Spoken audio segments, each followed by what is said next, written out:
नमस्ते दोस्तों, लगातार सेम की सब्जी खा खा के बोर हो गए हो तो अब ट्राई करिए सेम का इंस्टेंट अचार, जो खाने में बहुत ही टेस्टी है, कम समय में बन जाता है, साथ में हेल्दी भी है।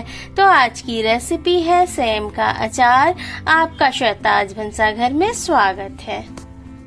सेम का अचार बनाने के लिए सबसे पहले हम ताजे, बिल्कुल दाग धब्बे ना हो ऐसे सीम को लेते हैं और उसके दोनों तरफ किनारों का जो रेशा है उसे अच्छी तरह से हटा लेते हैं और बीच में फाड़ के सीम को चेक कर लेते हैं कि उसमें कोई भी कीड़ा मकोड़ा ना हो, क्योंकि सीम में अधिकतर कीड़े वगैरह होते हैं। तो अच्छी तरह से हमें सारे सीम को इसी तरह से चेक कर लेना है कि सेम बिल्कुल अच्छा और फ्रेश हो।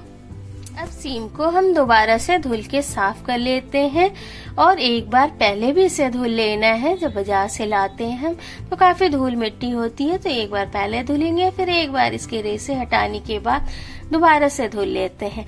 अब दूसरी ओर गैस पे हम एक पैन में पानी डाल के गर्म होने के लिए चढ़ा देते हैं और इसमें हम सारे धुले हुए सीम को ब्लांच करने के लिए चढ़ा देते हैं। सीम को हमें अच्छी तरह से गला लेना है, जिससे इसका बीज और इसका जो बाहरी परत है वो भी अच्छी तरह से गल जाए।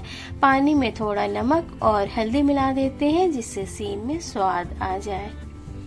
अब इसे हम 5 मिनट तक अच्छी तरह से बॉईल कर लेते हैं। आप इसे कुछ देर के लिए ढक के अच्छे से गला लें, क्योंकि कई बार सीम थोड़े हार्ड होते हैं और कई बार सीम सॉफ्ट भी होते हैं। तो अगर हार्ड हो तो वो भी अच्छी तरह से गल जाए। बीच बीच में इसे हम चला लेते हैं और इसके बीज अच्छी तरह से गल जाए, इस बात का हमें पूरा ध्यान रखना है। सीम अच्छी तरह से बॉईल हो गया है तो इसे गैस से हटा लेते हैं हम और अब कुछ मसालों को रोस्ट करते हैं। मसालों में है मेथी, काली सरसों, जीरा, धनिया। आप सूखी लाल मिर्च डालना चाहें तो वो भी डाल सकते हैं। अब इन सारे मसालों को रोस्ट करके ठंडा कर लेते हैं, फिर उसका पाउडर बना लेते हैं। साथ ही में राई और पीली सरसों को कच्चा ही हम पीस के उसका पाउडर बनाते हैं।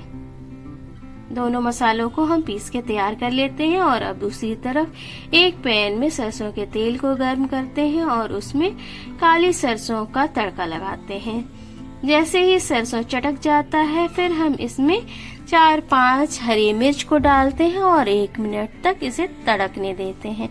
जैसे ही मिर्च तेल में तड़क जाता है फिर हम इसमें उबले हुए सेम को डाल के इसे अच्छी तरह से 2-3 मिनट तक भूनते हैं, जिससे कि सेम के अंदर जो भी एक्स्ट्रा पानी है वो हट जाए। भूनते भूनते अब सेम में जो भी एक्स्ट्रा पानी था वो हट चुका है। तो अब हम इसमें मसाले डालते हैं। मसालों में है नमक, हल्दी, रोस्टेड मसालों का पाउडर, साथ ही में है इसमें राई और पीली सरसों का पाउडर। अब सारे मसालों को सीम के ऊपर चलाते हुए अच्छी तरह से कोट कर लेते हैं, जिससे मसालों से बिल्कुल लिपट जाए सेम और मसालों का स्वाद अच्छी तरह से सेम में आ जाए। 2-3 मिनट तक मसालों के साथ हम इसे भून लेते हैं और फिर सीम को गैस ऑफ करके ठंडा होने देते हैं। गैस ऑफ करने के बाद सीम को हम कुछ देर तक ठंडा होने देते हैं और जैसे ही सेम ठंडा हो जाता है उसके बाद हम इसमें 1 नींबू का रस अच्छी तरह से निचोड़ के डाल देते हैं और सीम को अच्छी तरह से इस रस में मिला देते हैं।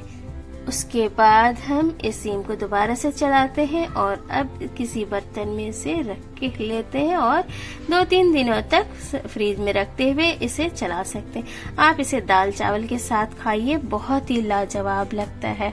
और मेरे चैनल को सब्सक्राइब जरूर करें, ऐसी वीडियो आगे भी मिलती रहेगी आपको। Thank you for watching.